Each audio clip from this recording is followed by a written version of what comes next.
So what's up guys? Ako nga pala si Hiro. So ginawa ko tong vlog na to dahil gusto kong i-share sa inyo na dati nangangarap lang ako guys na mapaayos yung PCX ko. Actually 5 months pa lang naman siya. So dati gusto ko kasi ipa-lower na siya, palitan ng pipe, palitan ng goma, panipisan yung upuan, palagyan ng mga ceramic coating. Yun nga lang, syempre, medyo kapos tayo sa budget, marami tayong pinabayaran, tulad na ng tuition, kuryente, tubig, DLTV, pagkain, baon. So, sinet aside muna natin yung pangarap natin na mapaayos or mapaset up yung motor natin. So, ngayon, dumating na yung time na karoon tayo ng konting budget. Hindi ganun kalaking budget naman talaga ang kailangan natin sa pagsiset ng motor. Ang importante dyan yung oras mo, diskarte. Kasi hindi naman lahat nadadaan sa pera na may pera ka nga pero hindi mo naman alam kung saan magpapagawa, kung saan mapipili, sino mo mapagkatiwala mo mga mekaniko. So, blessed naman ako na nakahanap ako ng pagawaan ng motor na mababait, malinis gumawa, mura. So, yun. So, sinimulan ko siya guys dun sa bumili ako ng shocks sa likod. Siyempre, once na bumili tayo ng shock sa likod, automatic, kailangan ilo-lower natin guys. So, yung padding, nag-lowered yung likod, naiwan yung unahan.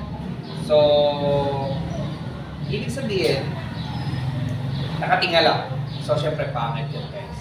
So, ginawa natin, naghanap tayo ng mag-aayos pa nito para gumawa pa siya ng konti. So, kahapon, naghahanap ako ng clutch spring kasi kailangan ng clutch spring para mapa-magic lower natin to. So, hindi ko alam kung ano yung ginagawa nila para bumaba pala. So, yun. Diyan ko lang nakita yung maggagawa. Bibili dapat ako ng clutch spring. Tapos nagtanong ako kung pwede na magpa-magic lower, kung alam nila yung magic lower, which is alam nila. Tapos, ang maganda pa niyan, from 300 pesos na labor nila ng magic lower, 150 lang sa akin. So, isipin mo napakamura, di ba? Tapos, nagawa niya ng maayos. Yun nga lang, nakadalawang balik. Kasi kulang yung baba. So, inulit-ulit, pero 150 pa rin. So, bumili ako ng langis, yung fork oil, 2 piraso. Kasi hindi kasi yung isa para dun sa 2. Kulang kasi nagkamali na. So, bumili ako ng isa pa. Tapos, binigyan ko siya ng 100 pesos na bili. Kasi natuwa ako sa kanya, mabait. Hindi siya yung pugnutin, di ba? Na, okay na yan naman, di ba? Parang mahalang pa doon sa may-ari, gusto ko mas mababa, di ba? Yun. Salamat kay Kuya sa nagawa din sa motor ko. Nakalimutan ko na nga yung pangalan, pero salamat.